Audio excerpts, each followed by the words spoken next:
আসসালামু আলাইকুম। সবাইকে আলবেরন একাডেমির পক্ষ থেকে স্বাগতম। আশা করি সবাই ভালো আছো। আজকে আমি সমাধান করব অষ্টম শ্রেণীর গণিত বইয়ের চতুর্থ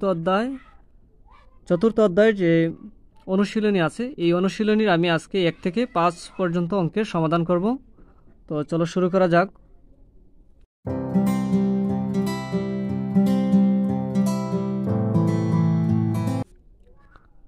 তো প্রথমে আমরা দেখি যে 1 নং কি বলা হয়েছে, যে রইস 35,000 টাকা 3 বছরের জন্য ব্যাংকে জমা রাখলো।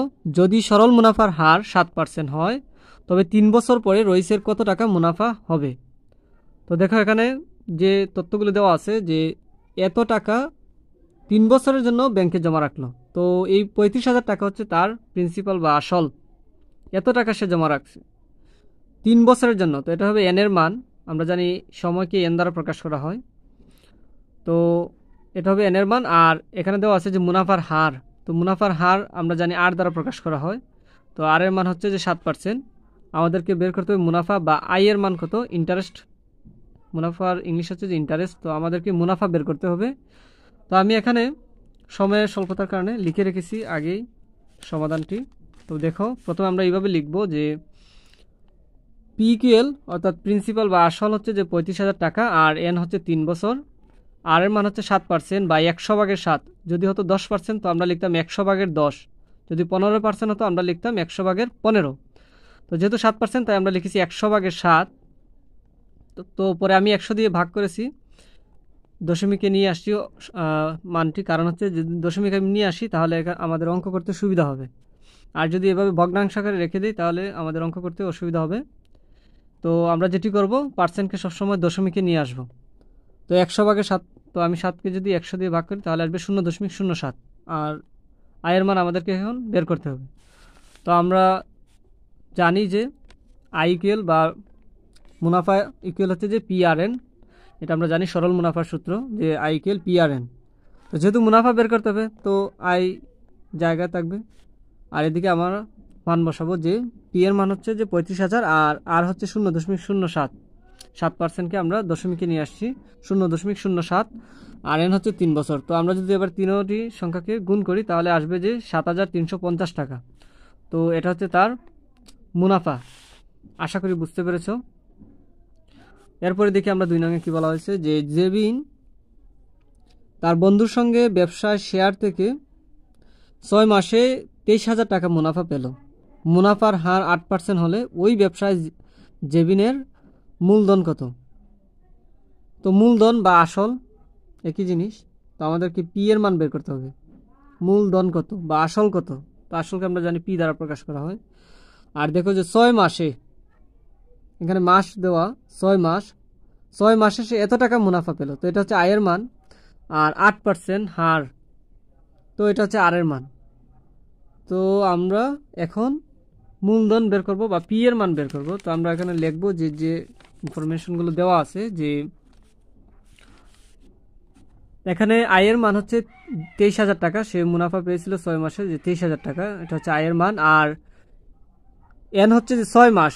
তো মাস থাকলে আমাদেরকে যেটি করতে বছরে নিতে হবে। তো 6 মাস মানে হচ্ছে যে 12/6 বছর, অর্থাৎ হাফ বছর বা 0.5 বছর।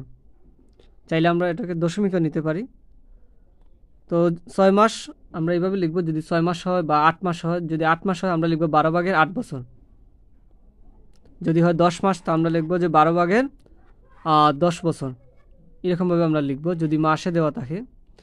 এরপরে দেখো যে আর এর মান হচ্ছে 8%। 8% মানে হচ্ছে 100/8। তো 100 দিয়ে যদি 8কে ভাগ করি তাহলে আসে 0.08। তো এখন আমাদেরকে পি এর মান বের করতে হবে। তো দেখো আমরা আবারও লিখেছি যে আমরা জানি আই ইকুয়াল হচ্ছে PRN। তো যেহেতু পি এর মান আমরা বের করব, তো পি কে আমরা স্থির রাখবো, আর এই যে আর এন আছে, আর এনকে আমরা সমান এপাশে নিয়ে আসবো। তো পি আর এন যেহেতু গুণ সম্পর্ক, সমান এপাশে নিয়ে আসলে ভাগ হয়ে যাবে। অর্থাৎ এরকম হবে যে পি স্থির আর আর এন গুণ সম্পর্কে যেহেতু আমরা সমান এপাশে নিয়ে আসলে ভাগ হবে। তা এদিকে যেহেতু পূর্বে থেকে আই আছে, আইটা উপরে থাকবে আর আর এন নিচে চলে আসবে। তো পি ইকুয়াল হচ্ছে যে আই বাই আর এন। এটি আমরা লিখেছি যে বা পি ইকুয়াল হচ্ছে আই বাই আর এন, অথবা তোমরা মুখস্থ করে নিতে পারো যে পি ইকুয়াল হচ্ছে আই বাই আর এন। তো আই হচ্ছে আমাদের মুনাফা। তো মুনাফা আমরা জানি যে 23,000 টাকা। আর আর এর মান হচ্ছে 0.08। আর এন হচ্ছে বছর, যে 12/6। তো 12/6 অর্থাৎ 6কে যদি আমরা 12 দিয়ে ভাগ করি তাহলে আসবে 0.5। এই 0.5 দিয়ে 0.08কে আমরা গুণ করব, যা আসবে এই সংখ্যা দিয়ে আমরা 23,000কে ভাগ করব। তো ভাগ যদি আমরা করি তাহলে অ্যান্সার আসবে যে একক দশক শতক হাজার 5,75,000 টাকা। এটা হচ্ছে তার প্রিন্সিপাল বা আসল বা মূলধন। আশা করি বুঝতে পেরেছ। এরপরে আমরা দেখি যে 3 নংয়ে কি বলা হয়েছে, যে শিমুল 80,000 টাকা কোনো ব্যবসায় খাটিয়ে 2 বছরে এত টাকা মুনাফা পেল। এটা হচ্ছে তার এনের মান 2 বছর, আর এটা হচ্ছে তার মুনাফা আয়ের মান। আর শিমুল এত টাকা কোনো ব্যবসায় খাটিয়ে, মানে এই টাকাটা সে ব্যবসায় খাটাইছে, তো এটা হচ্ছে তার প্রিন্সিপাল বা আসল। এখন বলছে যে শিমুলের শতকরা কত টাকা মুনাফা হলো। শতকরা মানে হচ্ছে যে তার হার, আর এর মান আমরা বের করতে হবে যে শতকরা কত টাকা মুনাফা হলো। তো দেখো আমরা এখানে লিখেছি প্রথমে যে পি এর মান হচ্ছে 80,000 টাকা, সে 80,000 টাকা সে ব্যবসা খাটিয়েছিল, আর এন হচ্ছে 2 বছর, আয় হচ্ছে যে 1,75,000 টাকা। তো আমাদেরকে এখন বের করতে হবে যে আর এর মান কত, যে শতকরা কত টাকা সে লাভ করেছে। তো দেখো আমরা লিখেছি আবার যে আইকিউএল আমরা জানি যে পিআরএন, যেহেতু আর এর মান বের করতে হবে তো আর স্থির থাকবে, আর পিএন সমান এই পাশে চলে আসবে, অর্থাৎ আইকে আমরা পিএন দিয়ে ভাগ করব। তো আমরা লিখেছি আর ইকুয়াল হচ্ছে আই বাই পিএন। তো আই এর মান হচ্ছে যে 1,75,000, আর পি এর মান হচ্ছে 80,000, আর এন হচ্ছে 2। তো প্রথমে আমরা 80 এবং 2 গুণ করব, গুণ করে যা আসবে সেই সংখ্যা দিয়ে আমরা 1,75,000কে ভাগ করব। তো ভাগ করলে আসে 1.09375। এখন দেখো এটা হচ্ছে যে এই সংখ্যাকে এই দুটি সংখ্যা গুণ করে যে ভাগ করার ফল, সেটি হচ্ছে যে 1.09375। তো যেহেতু এখন আমাদেরকে শতকরা বের করতে হবে, এখানে আমাদেরকে আরও একটি কাজ করতে হবে যে 100 দিয়ে গুণ করতে হবে।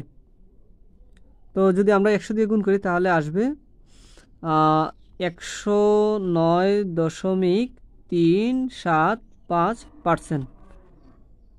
এটা হচ্ছে আমাদের শতকরা প্রকাশ। তো 109.375% হচ্ছে তার শতকরা লাভ। আশা করি বুঝতে পেরেছ। এরপর 4 নং দেওয়া আছে যে জনি 50,000 টাকা ব্যাংকে জমা রাখলো। এটা হচ্ছে তার প্রিন্সিপাল, এত টাকা সে জমা রাখছে। মুনাফার হার হচ্ছে 7.5%, অর্থাৎ আর এর মান কত বছরে।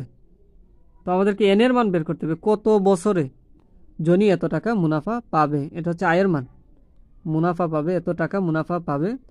তো আমাদেরকে বের করতে হবে এন এর মান, যে কত বছরে এত হারে এত টাকা সে মুনাফা পাবে এত টাকার উপর। তো আমরা এভাবে লিখতে পারি যে এখানে পি এর মান হচ্ছে 50,000 টাকা, জনি প্রথমে 50,000 টাকা রেখেছিল, আর আর এর মান হচ্ছে 7.5%। তো পার্সেন্টকে যদি আমরা তুলি তাহলে হবে 100/7.5, আবার 100 দিয়ে যদি আমরা 7.5কে ভাগ করি তাহলে আসবে 0.075। আর আয়ের মান বা মুনাফা হচ্ছে যে 3 লক্ষ টাকা। তো আমাদেরকে এন এর মান বের করতে হবে, কত বছরে 3 লক্ষ টাকা সে মুনাফা পেয়েছে। তো আমরা আবারও লিখেছি যে আমরা জানি আই ইকুয়াল হচ্ছে পিআরএন, তো এন ইকুয়াল আমরা লিখছি যে আই বাই পিআর। তো আই হচ্ছে 3 লক্ষ, আর নিচে হচ্ছে হবে যে পি এর মান হচ্ছে যে 50,000, আর আর এর মান হচ্ছে 0.07। প্রথমে আমরা 50,000 এবং 0.075 আমরা গুণ করব, গুণ করলে যা হবে সেই সংখ্যা দিয়ে আমরা 3 লক্ষকে ভাগ করব। তো এখানে গুণ করলে আসে 3,750। এই 3,750 দিয়ে আমরা 3 লক্ষকে যদি ভাগ করি তাহলে আসে 80, অর্থাৎ তার 80 বছর লাগবে। আশা করি বুঝতে পেরেছ। এরপর 5 নংয়ে দেওয়া আছে যে 10% মুনাফা হারে 3 লক্ষ টাকা কত বছরের মুনাফা আসলে দ্বিগুণ হবে। 10% মুনাফা হারে, তো এটা হচ্ছে আর এর মান 10%, 3 লক্ষ টাকা, অর্থাৎ এটা হচ্ছে যে পি এর মান বা আসল, এই টাকা কত বছরে।